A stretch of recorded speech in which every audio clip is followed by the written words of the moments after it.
I think that we start out so much, or when we think about it, I talk to kids and the rest of it, and they all think that being an entrepreneur is about starting your own business. And I do believe that's a big piece of it. But inside of big companies, there's a lot of entrepreneurialism that goes on as well. And it happens not just in products, and I think a lot of people think you got to be an engineer to be an entrepreneur, but there's an awful lot of innovation that happens around business processes that are very different, around the way people communicate and collaborate together. That's another big area. It's kind of interesting that, we don't think about entrepreneurialism in finance because we think of finance as being like something that's terribly regulated and you shouldn't be an entrepreneur. But isn't automatic bill pay or self-service, that's entrepreneurialism in the finance function. Right. PayPal, we probably in Silicon Valley think of them as a technology company, but they were entrepreneurs about how payments worked. Right. So I personally have seen a lot of entrepreneurialism inside of small companies as well as inside of really big companies.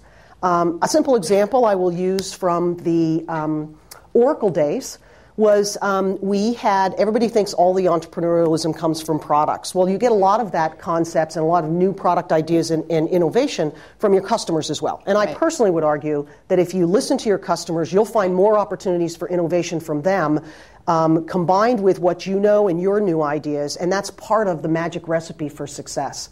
So I was running a team in Washington, D.C., and we were not the market share winners at the time. A company across the bay in Sybase really was trumping our, whats in front of, in a couple of key areas in the business, and in the Navy, and in some very interesting applications in the Department of Defense. And it was around their entrepreneurialism and their thought leadership around being able to do something which we just had never thought about from a database perspective would be important. And I remember I went back and presented to the product teams, and they said, well, why would you want that? And the concept was longitude and latitude in the database, being able to search on longitude and latitude and having an attribute that we would keep track of. So I went away. They all said, nah, I don't want to do that. This is like, what's that all about? And I went away and I thought about it a little more. And I went out and collected 4 or 5 business applications or innovations in the marketplace that couldn't happen unless longitude and latitude were available in the database. Mm-hmm. And then I went back and I said what they were. So I don't know if you've drawn the conclusion of what these are, but you can't find a cell phone without longitude and latitude. You can't find a ship on the sea. You can't find an airplane in the air.